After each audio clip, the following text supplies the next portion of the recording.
আসসালামু আলাইকুম। কেউ কেউ বলছেন যে ডক্টর ইউনূস সাহেবের মাথায় কাঁঠাল রেখে সেই কাঁঠালটা ভেঙে খাওয়ারই ইচ্ছা আপনার এই জাতীয় নাগরিক পার্টির অন্যতম যিনি একজন সমন্বয়ক আছেন হাসনাত। আবার কেউ কেউ বলছেন পুরো দলটাই তারা কি বলা হয় যে ডক্টর ইউনূসের মাথায় লবণ রেখে তারা আরামসে বড়ই খাইতে চায়। এখন কেন? প্রশ্ন হচ্ছে আওয়ামী লীগকে নিষিদ্ধ করা এ ব্যাপারে সরকারের ভূমিকা সম্পর্কে ডক্টর ইউনূস একটা স্পষ্ট বার্তা দিয়েছেন যে অন্তর্বর্তী সরকারের কোনো রকম পরিকল্পনা নেই আওয়ামী লীগকে নিষিদ্ধ করার। এরপরে আমরা দেখলাম যে বিষয়টা নিয়ে হাসনাত আবদুল্লাহ একটা পোস্ট করলেন, নাহিদ ইসলাম ডক্টর ইউনূসের বক্তব্যের তীব্র নিন্দা জানালেন, আর এরপর এটা নিয়ে আলোচনা সমালোচনা হচ্ছে এবং নানান ধরনের আলটিমেটাম মার্কেটে আসছে। প্রশ্ন হচ্ছে আওয়ামী লীগকে নিষিদ্ধ করাটা সবচেয়ে বেশি জরুরি কার? জাতীয় নাগরিক পার্টির। ফরজ এর উপরে কোনো শব্দ নাই। কারণ কখনো বাংলাদেশ আওয়ামী লীগ রিটার্ন করলে সবচেয়ে বেশি সাফারার যে ক্যারেক্টারগুলো হবে এটা হচ্ছে জাতীয় নাগরিক পার্টি, এদের সমন্বয়করা। বিএনপি যা ক্ষতি হওয়ার গত 17 বছর হয়েছে, জামাতের যা হবার হয়েছে, ডক্টর ইউনূসের টাকা পয়সার ইস্যু আছে যেটা অনেকাংশে সঠিক আবার অনেকাংশে সঠিক না, এটা আলাদা। কিন্তু জাতীয় নাগরিক পার্টির যারা সমন্বয়করা আছে, যারা ছাত্রলীগের মধ্যে অনুপ্রবেশ করে পরবর্তী সময় তারা জুলাই আন্দোলনে তারা তাদের আরেকটা অবস্থান নিলেন, এরপর সরকার পতন হলো। সর্বোচ্চ লেভেলে তাদের যে চাওয়া আওয়ামী লীগকে নিষিদ্ধ করতে হবে। তবে অধিকাংশ জনগণের একটা চাওয়া যেটা বা সরকারও মনে করছেন যে আওয়ামী লীগের মধ্যে যারা অপরাধী, যারা হত্যা গুম মানে বিভিন্ন অপরাধে জড়িত, এদের বিচার হওয়া জরুরি। বিএনপি এটাও মনে করে, বাট জাতীয় নাগরিক পার্টি মনে করে না, আওয়ামী লীগের নাম নিশানা রাখা যাবে না। কেন? কারণ জানে যে আওয়ামী লীগ যদি কখনো ফিরে আসে খেলাটা কি হবে। আচ্ছা, এখন আমরা যদি একটু পেছনে ফিরে তাকাই যে গত 8 আগস্টের পর হাসনাত আবদুল্লাহ এবং সার্জিস আলম দুইজনে আওয়ামী লীগ নিষিদ্ধের জন্য একটা রিট করছিলেন।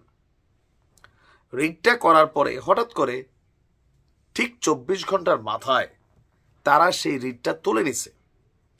ছাত্রদলের একজন নেতার দাবি যে এই যে রিটটা তারা তুলে নিল কেন? আপনারা তো চান আওয়ামী লীগকে নিষিদ্ধ করবেন, তো আপনারা আদালতে যান। Why doctor Yunus? ডক্টর ইউনূসের মাধ্যমে করলে তাদের উপর অনেক ধরনের দোষ ত্রুটি কাটা যাবে। যেমন গতকালকেও হাসনাত আবদুল্লাহ ডক্টর ইউনূসকে বলছেন আপনার কাছে আহ্বান করবা আওয়ামী লীগের রেজিস্ট্রেশন দ্রুত সময়ের মধ্যে আপনাদেরকে বাতিল করতে হবে। প্রশ্ন হচ্ছে নির্বাহী আদেশে বাতিল করা যায় কিনা? যায়। তবে রাইট নাও সংবিধান অনুযায়ী এই নির্বাহী আদেশ দেওয়ার মতন ক্ষমতা ডক্টর মোহাম্মদ ইউনূসের আছে কিনা এটা একটা আইনি জটিল প্রক্রিয়ার বিষয়, নাম্বার 1। নাম্বার 2, ডক্টর ইউনূস কেন আওয়ামী লীগের সাথে এই পাঙ্গাটা নেবেন? এটা একটা ইস্যু, পার্সোনাল, সবাই সবার ইস্যুটা বোঝে। জাতীয় স্বার্থ এক জিনিস, ব্যক্তি স্বার্থ আরেক জিনিস।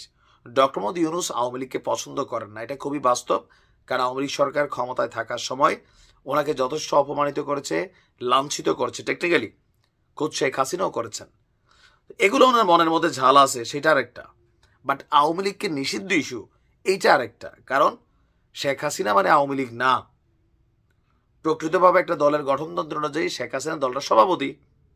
যুগে যুগে দল পরিবর্তন হয়েছে, নেতৃত্বের পরিবর্তন আসবে, সরকার ওইভাবে ভাবছে। কিন্তু হাসনাত আবদুল্লাহদের বক্তব্য টোটাল দলটাকে নিষিদ্ধ করতে হবে এবং কি দ্রুততম সময়ের মধ্যে আপনাদেরকে বাতিল করতে হবে। তো তোমরা কেন এটা নিয়ে প্রসিডিং করছো না আইন আদালতে?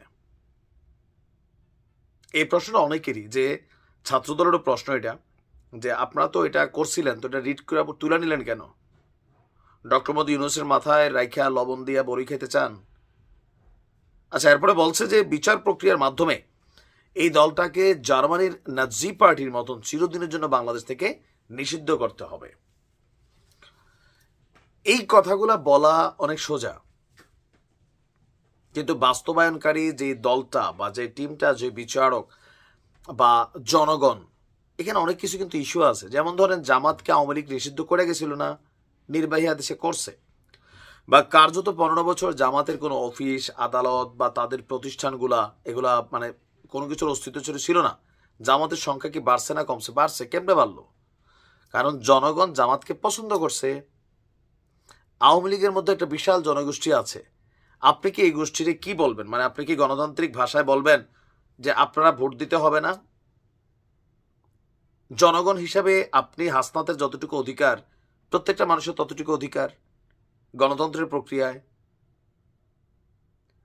আওয়ামী লীগের মধ্যে যারা অপরাধ করছে তাদের বিচার হওয়া জরুরি, যারা অন্যায় করছে, জুলুম করছে, তাদের বিচার হওয়া যৌক্তিক। কিন্তু যারা নিরপরাধ আছেন, যারা ভালো মানুষ আছেন, তো দলটাকে লিড করতে পারেন, অথবা তার জায়গা থেকে সে নির্বাচনে আসতে পারে, অথবা সামহাও সে তার অবস্থান প্রকাশ করতে পারে, তো ওই মানুষটার অধিকার কায়রা নেওয়ার এই সুযোগটা কি আপনি পাচ্ছেন?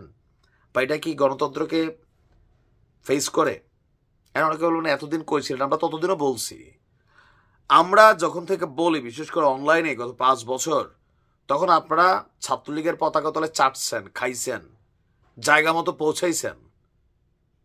আমরা কিন্তু এগুলো বইলেই বিপদে আছি। আমরা বলি, আমাদের কাজ বলা, যতটুকু পারি। ডক্টর মোহাম্মদ ইউনূসকে ব্যবহার করে যে কাজটা করার চিন্তা কিছু রাজনৈতিক দলেরও আছে, যেমন ধরেন জামাতের আছে। কেন? জামাতের আওয়ামী লীগ খায়াই ফেলছিল, সো জামাত দল হিসেবে এটা প্রতিশোধ চাইবেই। এবি পার্টির ফুয়াদ, হ্যাঁ, উনিও চাইবেই, উনিও তো জামাতি সাবেক।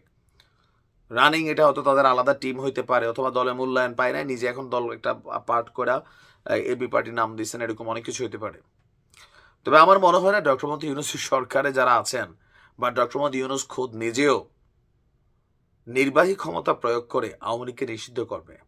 বিচারিক প্রক্রিয়া, ট্রাইব্যুনাল, সেটা আলাদা। দল হিসেবে আওয়ামী লীগের বিচার হবে কিনা, দল, এইটা একটা কোটি টাকার প্রশ্ন। দেখা যাক কি হয়। ভালো থাকুন।